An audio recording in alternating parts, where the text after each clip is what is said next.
Күндүн маанилүү жаңылыктары менен Жалбырак ТВ каналынын бүгүн программасы. Студияда мен Тимур Владислав, саламатсыздарбы? Алгач чыгарылыштын кыскача мазмуну менен таанышып алыңыздар. Коопсуздук мамлекеттик комитетинин төрагасы Абдил Сегизбаев токтоосуз кызматтан кетиши керек. Болбосо биз өлөбүз. Мындай талапты камакта жаткан 3 саясатчы коюп жатат. КСДП съездин дагы жылдырды. Саясий күрөш кызый баштады. Айрымдар парламентти таратуунун амалын көрүп жатышат.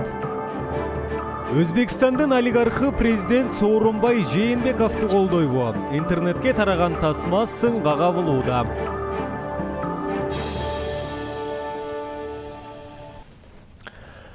Ушул жылдын 12 февралында Ош облусунун Кара Суур районунда 10 киши бешик тойго баргандан кийин уулануу белгилери менен ооруканага жеткирилген. Алардын 4-өсү 2015 жылы туулган наристелер экендиги айтылды. Бул тууралуу Саламаттыкты сактоо министрлигинин басма сөз катчылыгы билдирди. Маалыматта ууланып ооруканада жаткандарга тамак аштан ууланган деген диагноз коюлган. Мында ууланган 4 бала тең райондук балдар ооруканасына жиберилген. Ал эми 6 киши аймактык оорукананын жугуштуу оорулар бөлүмүндө жаткырылган. Алардын абалдары орто. Учурда уулануунун себептери териштирилүүдө. Орусиянын Москва шаарында 25 кыргыз жараны кармалды. Бул тууралуу Кыргыз Республикасынын Орусиядагы элчилигинен билдиришти. Маалыматка караганда аталган 25 кыргыз жараны Москва шаарындагы Новогиреевка районунда кармалган. Аталган жарандар Орусиянын Ички иштер министрлигинин кызматкерлери тарабынан чет элдик жарандардын каттоо документтерин текшерүү учурунда кармалган. Текшерүүнүн жыйынтыгында 23 кыргыз жараны кое берилип, калган экөөндө миграциялык мыйзам бузуу фактысы аныкталган. Аталган өлкөнүн мыйзамына ылайык 2 кыргыз жаранына 5000 рубль айып салынат. Бүгүн номер 47-чи абакка барып ачкачылык кармаган 3 саясатчынын абалы менен Жогорку кеңештин депутаттары Жанар Акаев, Алтынай Өмүрбекова, Наталья Никитенко, Каныбек Иманалиев жана Талант Мамытовтар таанышып чыгышты. Ачкачылык жарыялаган 3 саясатчыга жолугуп чыккан депутаттардын бири Жанар Акаев Азаттыкка Өмүрбек Текебаевдин абалы менен дагы таанышкандыгын билдирди. Анын айтымында Өмүрбек Текебаев дагы 3 дарты, өзгөчө жүрөк оорусу, бутундагы дарты түйшөлтүп жаткандыгын айтып, жок дегенде бир жумага болсо дагы ооруканага чыгып дарылануусуна уруксаат бербей жаткандыгына нааразы болгон. Биз мына бир нече депутат абакта ачкачылык кармап отурган саясатчылар менен жолугушуп чыктык. Бектур Асанов, Кубанычбек Кадыров жана Эрнис Карыбеков. Абалы жакшы эмес. Ошол жердеги дарыгерлер айтышты, Бектур Асанов чукул арада ачкачылыкты токтотпосо ден соолугуна өтө олуттуу зыян болот дешти. Анын кан басымы кескин түшүп кетиптир. Мына 110го түштү дейт. 110 менен ал киши мындай кыйын дейт да. Өздөрү менен сүйлөштүк. Алар талаптарынан кайтуусун өтүндүк. Ачкачылыкты токтоткула, ден соолугуңар керек, жакындарыңарга керексиңер деп биз түшүндүрүүгө аракет кылдык. Бирок Бектур Асанов айтты, биз талаптарыбыз аткарылмайынча ошол улуттук коопсуздук кызматынын төрагасы Абдил Сегизбаевдин жанагы парламент кетирбесе, биз ачкачылыкты токтотпойбуз дешти. Биз эми колдон келишинче сурандык. Алар бир гана өздөрү үчүн эмес, ошол жалпы эле абактагы абал жакшы эмес дейт да. Түрмөлөрдөгү кыйноолор дейт, жанагы зордук зомбулук менен мойнуна алдыруу сыяктуу баардык ушул нерселерге бойкот кылып, биз ачкачылык жарыялап атабыз дейт. Элдин көңүлү ушул жака бурулсун дейт. Кыйноолор абдан көп экенин айтышты. Ошол эле жанагы электр зымдары менен, же болбосо ийне менен тырмагына сайып, ошондой чоң кыйноолорго алып, бул жакта жап-жаш жигиттерди мойнуна алдырып койгон учур абдан көп экен дейт. Биз ошолордун бардыгын көрүп туруп, чыдабай ачкачылык жарыяладык деп айтышты. Буну эми парламентте тиешелүү комиссия түздү. Муну депутаттар карап чыгышат. Бирок ошол эле убакта биз дагы бүгүн абдан сурандык. Экинчиси, биз ошол эле депутаттар абактагы Өмүрбек Текебаев менен жолугуштук.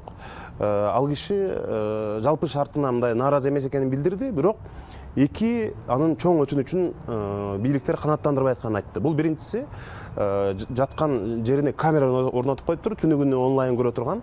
Ошол камераны алдырып салууну, бул психологиялык чоң басым экенин, бул дагы кыйноонун бир түрүнө кире турганын айтты.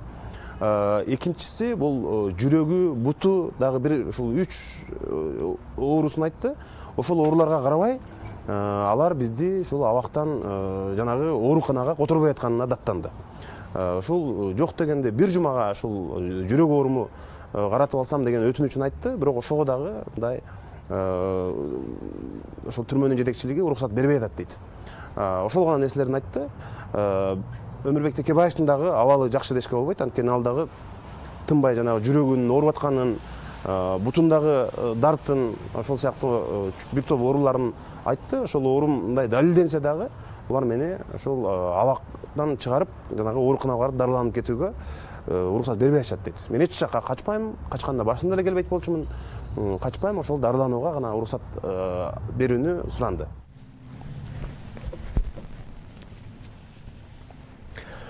24 KG маалымат агенттиги абакта жаткан Өмүрбек Текебаев менен маектешти. Суроолорду 19 январда жиберип, бир жумадан кийин жооп алынган. Алдыда Өмүрбек Текебаевдин маегин сунуштайбыз. Өмүрбек Черкешевич, абактагы жайдын абалына кандай баа бересиз? Эмне өзгөрткүңүз келет? Кандай катаалдыктар же азаптар болот? Мен белгилеп коюшум керек. 2017 жылдын 26 февралында мени кармаган күндөн тартып, УКМКнын кызматкерлери мага сый-урмат жана жумшак мамиле кылып келишти. СИЗО 1 жана мен азыркы турган номер 47 колониядан дагы ушундай эле мамиле болуп келет. Мен айтып коюшум керек. Кылмыш жаза мыйзамдары жана инструкциялары камалган жана соттолгон адамдарга карата колдонулат. Мен терс мамиле кылып келген саясий атаандаштарыма айтып коюшум керек. Алар мага кармалып турган учурумда адамдык ар-намысымды басмырлаган мамилеге барышкан жок. Андай деле кыла алышмак. Мисалы, мага бир дагы жолу колума кишен салышкан жок. Колумду артыма алып басууга мажбурлашкан жок. Мен кадимки жумушка бараткандай эле басып жүрдүм. Бирок бул УКМКнын СИЗОсунда мага жеңилдетилген өзгөчөлөнгөн шарт түзүп берди дегенге жатпайт. Суранычым боюнча мени бир кишилик камерага жайгаштырышты. Камера стандарттуу, бирок мага талап катуу болчу.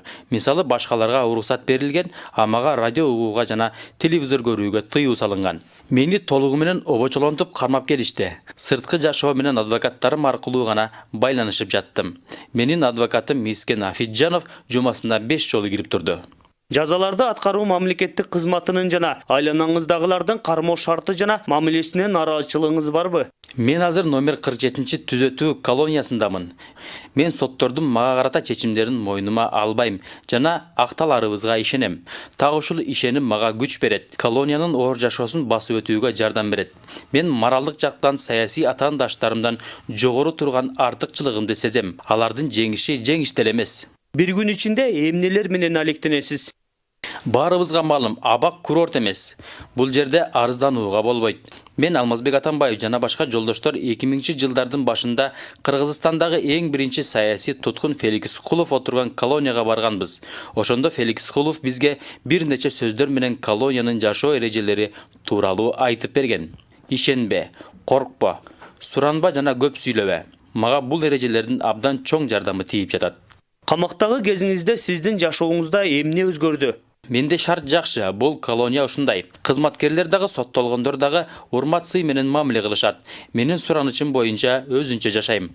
Мага жакын туугандарым гана эмес, белгилүү саясатчылар, коомдук жана мамлекеттик ишмерлер, саясий партиянын лидерлери жана менин жолдошторум кирип турушат. Алардын ар бири ушул жерден сөзсүз түрдө оку деп китеп ала киришет. Менде чоң библиотека топтолду. Бул жактан акылдуу гана эмес, билимдүү дагы болуп чыгат болушум керек.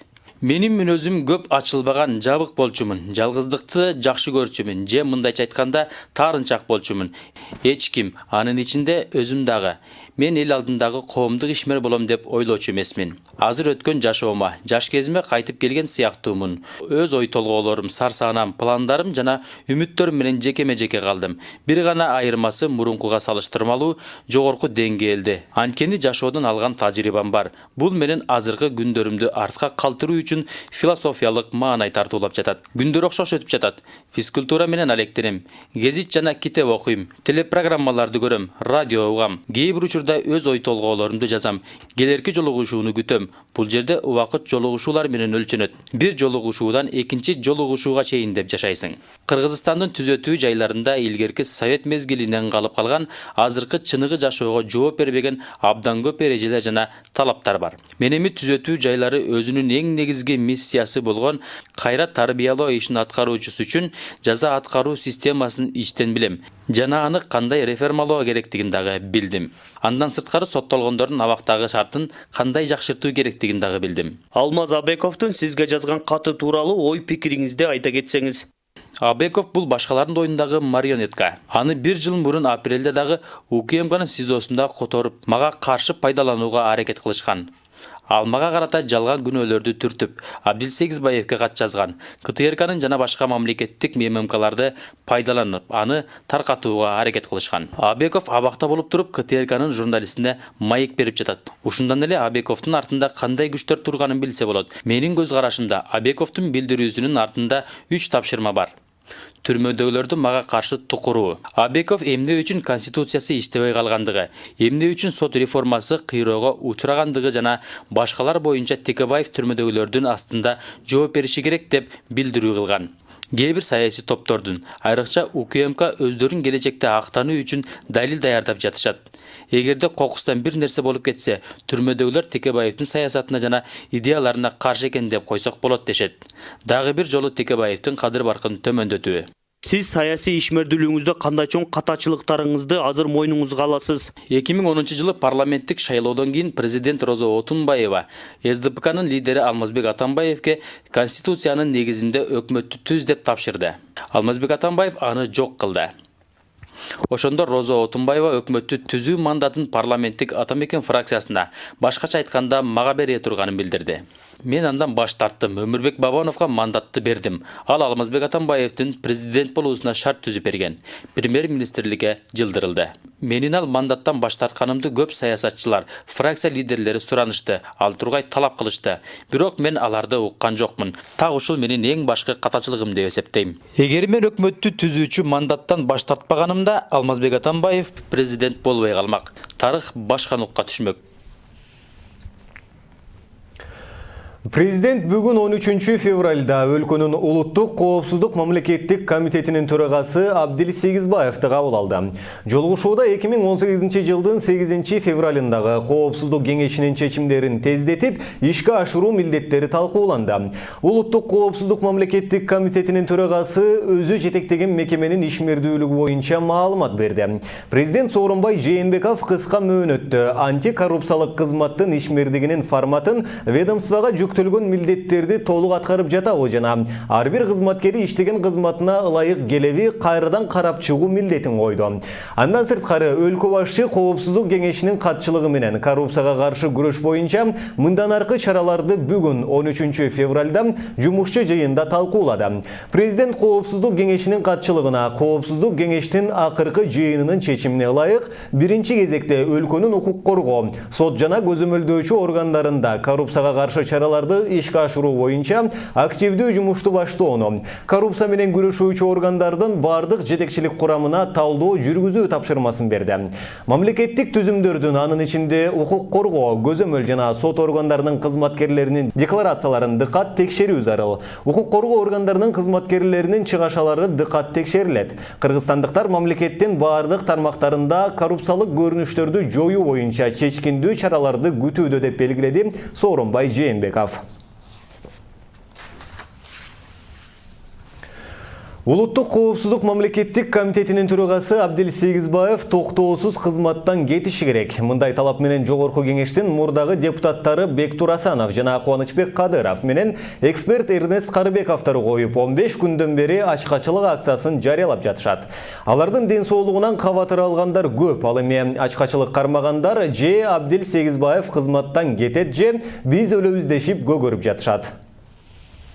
15 күндөн бери ачкачылык кармап жаткан жогорку кеңештин мурдагы депутаттары Бектур Асанов жана Кубанычбек Кадыров менен эксперт Эрнест Карыбековдун саламаттыгы тууралуу туугандары кабатыр алып жаткан чак. Бектур Асановдун жана Эрнест Карыбековдордун жакындарынын айтымдарында абактагы саясатчылардын абалы начарлап, айрымдары өз алдынча басууга дагы дарманы келбей калган. Бектур эми 1,5 ай мурун операцияда болгон, аны жакшы билсеңиздер керек.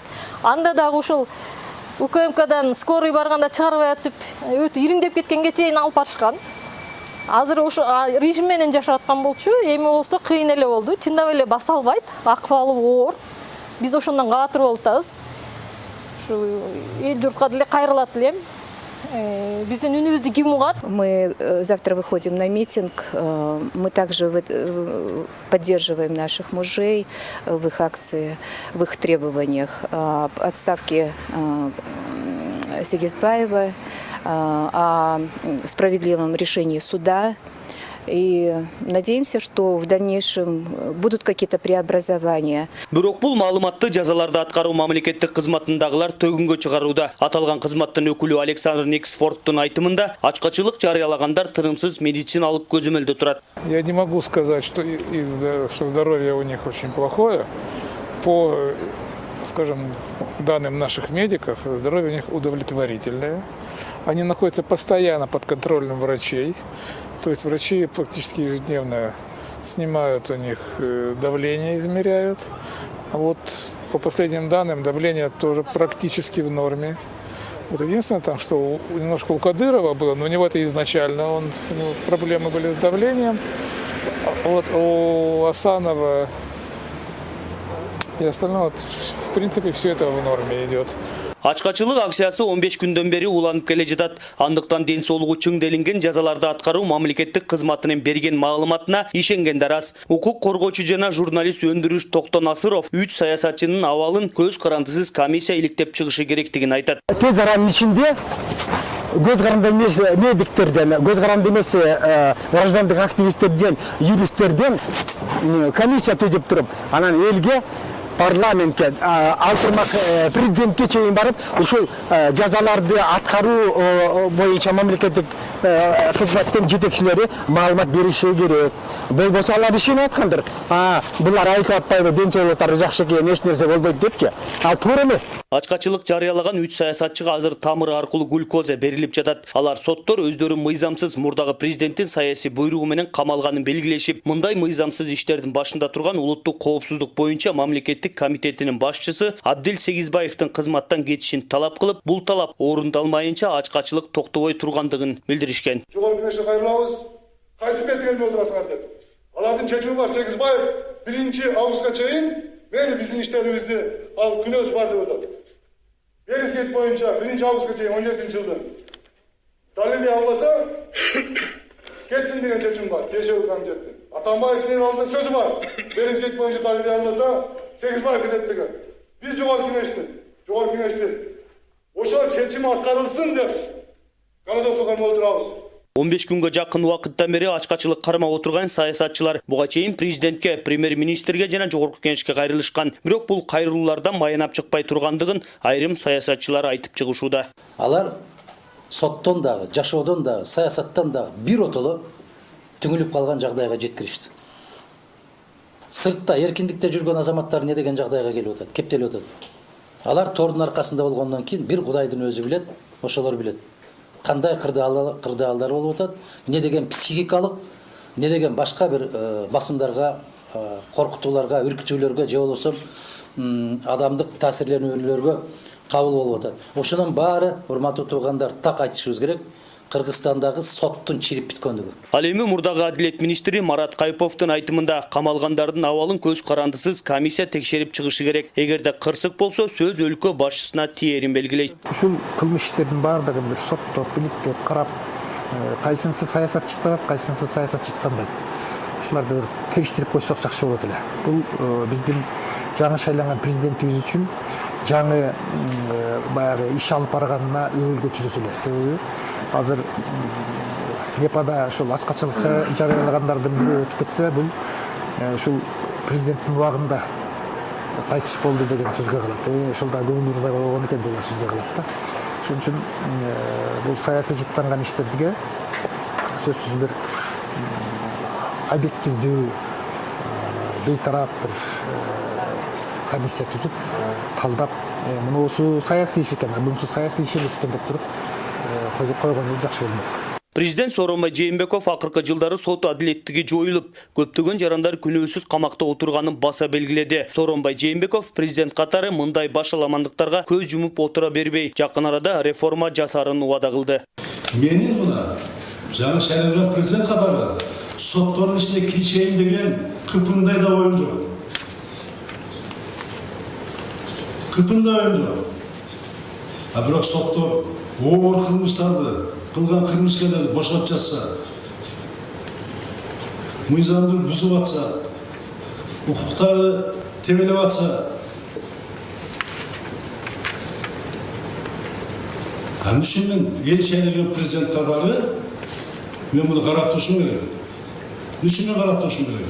Өлкө башчысынын бул сөзүнөн соң көпчүлүк ага ишеним байлап чечкиндүү реформаларды күтүүдө. Бирок президент коопсуздук кеңешинде саясий туткундар жөнүндө сөз айткан жок. Ошентсе да өлкө башчысы өз сөзүнө туруп, мыйзам бузган укук коргоо органдарынын кызматкерлерин жоопкерчиликке тартып, мыйзамдуу өлкө курушуна ишеним арткандар көп. КСДПнын курултайынын улам кийинкиге жылып, алиге чейин өтпөй жатышы коомчулуктун кызыгуусун жаратууда. Атамбаев президенттигинин отчеттук конференциясында съезд декабрдын соңуна белгилене тургандыгын айтып, бирок кийин КСДПчы айрым депутаттар январда боло турган болду дешкен.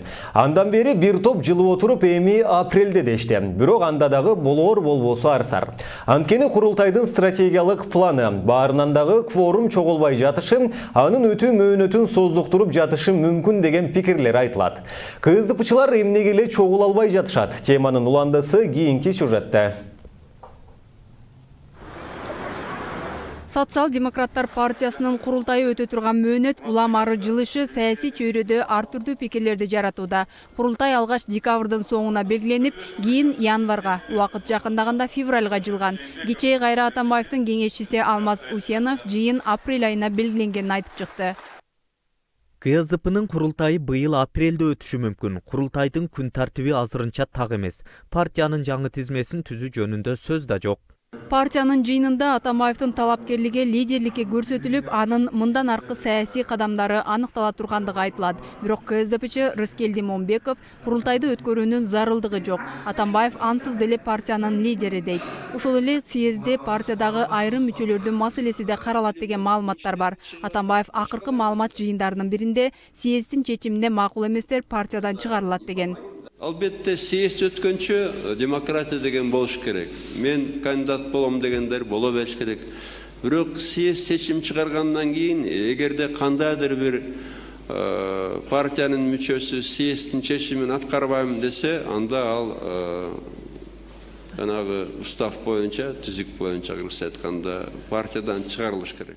КСДПнын саясий кеңешинин мүчөсү, экс-спикер Чыныбай Турсунбековду акыркы кезде партиянын ичинде жактырбагандык орун алып, анын да жаңы тизмеге кирбей калышы мүмкүндүгү айтылууда. Бирок ал жакында эле Атамбаев менен жолукканын, анда Атамбаев аны активдүү иштей берүүгө чакырганын Азаттыкка берген маегинде айтты. Анткени менен анын сөздөрүнүн риторикасы өзгөргөнүн байкоого болот. Партияны кимден тазалайт, эмнеден тазалайт? Партияга өзүнүн мындай жеке көз карашы бар, өз позициясы бар. Бирок жалпысынан Кыргызстанда ошол социал-демократиялык принциптерди тутуп, ошол багытта көз карашы бар адамдардан тазалайбы, же мындай өз пикирин айтпай эчими болуп жүргөн же кошоматчылардан тазалайбы, же партиянын жаманатты кылып оған оор кескилерден тазалайбы? Маселе ошондо турат да. Атамбаев былтыр бийликтен кеткенден кийин саясатта калып, партияны жаңылоо менен алектенерин айткан. Жакындан бери жазында парламент тарай тургандыгы, кийинки чакырылышка 70% КСДПны алып, Атамбаевдин келээрин болжогондор дагы бар. Атамбаев үчүн бийликке келүүнүн эң эле оңой жолу ушул дешет айрымдар. Баштагыдай ассалому алейкум, алейкум ассалам жок. Баштагыдай кабар алуу жок. Мындай типтеги адамдар жөн калып кала албайт. Баягында улуу урматтуу деген маселе жок. Анан батпай баштайт дагы тездетүүнүн жолун издейт. Тездетүүнүн жолу парламентти таратып кайрадан келүү. Айтпадыбы? Азыр курултайды дагы дайындады дейт. Ал жерге барып анан өзү баш мүдүр болобу, башкарма болобу, же башкы катчы болобу, генералдык секретарь деп айтышып атат. Ошондой болуп келгенден кийин мен партиянын башында болом, бирок биринчи болом дебедиби? Деген сөз бул көп нерсеге берилген маалымат. Партиянын башына келсе, тизменин башында шайлоого барат. Мен премьер да болбойм, спикер да болбойм деп айтпадыбы? Туура. Коалициялык көпчүлүктүн башында болот дагы жан баштап жатып, ышкырып чакырып алып көрүнгөндү башкарам деген сөз бул. Эч нерсеге жооп бербейм, ошонун башында болом. Парламент тарайт дегенге айрымдар эч кандай негиз да, саясий максат да жоктугун айтып, жаңы бийлик таратууга барбайт дешет. Эгерде тарай турган болсо, өлкөдө саясий опурталдуу кырдаал түзүлүү коркунучу туулат дейт экс-министр Марат Кайыпов. Ар бир шайлоо бул өзүнчө стресс, саясий риск. Мисалы үчүн ким гарант болуп, кепил болуп бере алат? Ошол эле бийликтин партиялары кайра бийликке келерин кепил болуп бериш кыйын. Экинчиден, ар бир шайлоонун жыйынтыгы менен ар бир өлкөдө, ошол шайлоо болуп аткан өлкөдө саясий опуртандуулук пайда болушу мүмкүн, саясий туруксуздук пайда болушу мүмкүн. Ошон үчүн мен ойлойм, азыркы бийликке парламентти таркатып, жаңы шайлоо жарыялагандын муктаждыгы жок. Айрым серепчилердин айтканы боюнча парламентте азыр таратып шайлоого барууга КСДПнын да чама чаркы жетпейт. Эгер азыр шайлоо болсо КСДП утулат дешет алар. Ал эми Атамбаевдин акыркы маалымат жыйынында айткан, номер 1 болуп кала берем дегени анын оюнан кетпеген кыялы. На выборы, конечно, я не собираюсь потом стать там председателем парламента или правительства, или даже депутатом, но номером 1, возможно, я буду, потому что я убедился, вот сейчас, когда объезжал страну, что люди мне верят. И тем более я сейчас хочу сам подобрать состав социал-демократов. Он мне, в прошлый раз я не особо вникал, о чем иногда, не иногда, часто жалею. То есть парламент, конечно же, должен быть другой, и социал-демократы там должны показать пример.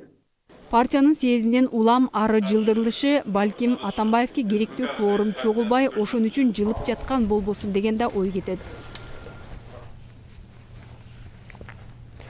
Кече 12 февраль күнү Жогорку кеңештин тармактык комитети КСДПчы депутат Дастан Бекешев тарабынан интернетте жалган сын пикир жазгандарды жоопкерчиликке тартуу боюнча сунушун биринчи окууда жактырды.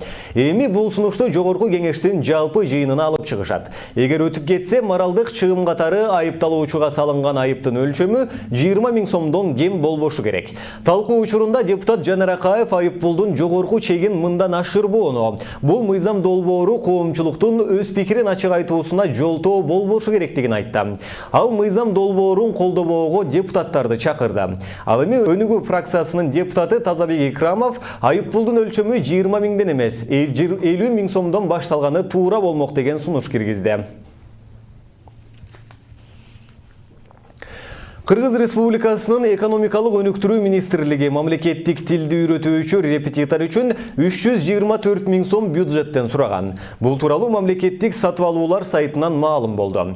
Андагы маалыматка ылайык министрликтин кызматкерлери үчүн 288 000 сом жана жетекчиликти жеке окутуу үчүн 36 000 сом каралыптыр. Демек, өкмөт башчы Сапар Исаков министрлер кабинетин бекитип жатканда экономика министри Артем Новиковго кыргыз тилин үйрөтөбүз деп бекер айткан эмес экен.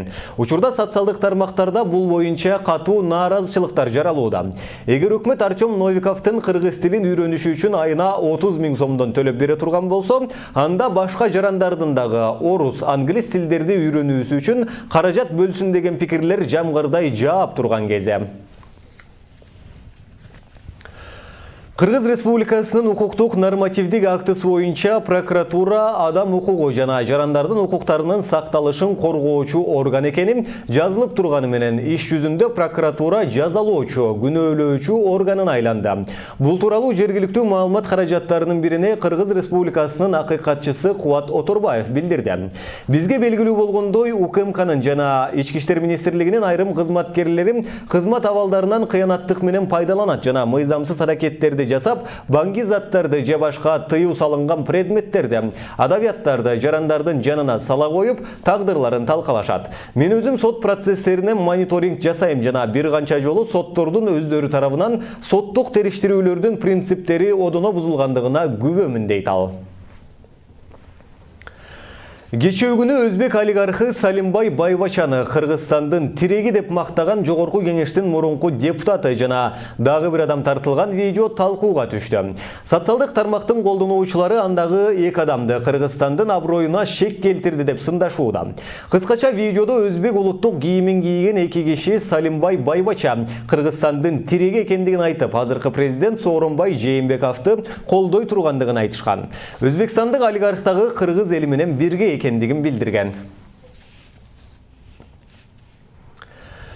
Чыган кинорежиссер, акын жана прозачы, коомдук ишмер Доорунбек Садырбаевдин Даанышман деп аталган 5 томдук китебинин бет ачары бүгүн 13 февралда Бишкектеги Алыкул Осмонов атындагы улуттук китепканада өттү.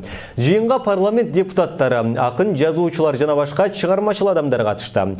Доорунбек Садырбаев 1939 жылы Ноокен районунун Апыртан айылында төрөлгөн. 1995 жылдан 2008 жылга чейин Жогорку кеңештин депутаты болгон. Кайран эл саясий партиясын түзгөн. 70-тен ашык даректөө, 16 көркөм тасманын, 8 китептин автору. Кыргыз эл баатыры, кыргыз эл артисти, жогорку наамдарынын ээси Доорунбек Садырбаев 2008 жылы 28 майда каза болгон. Ушуну менен бүгүнкү чыгарылышыбыз соңуна чыгат. Кайрадан эфир аркылуу амандашканча сак саламатта туруңуздар.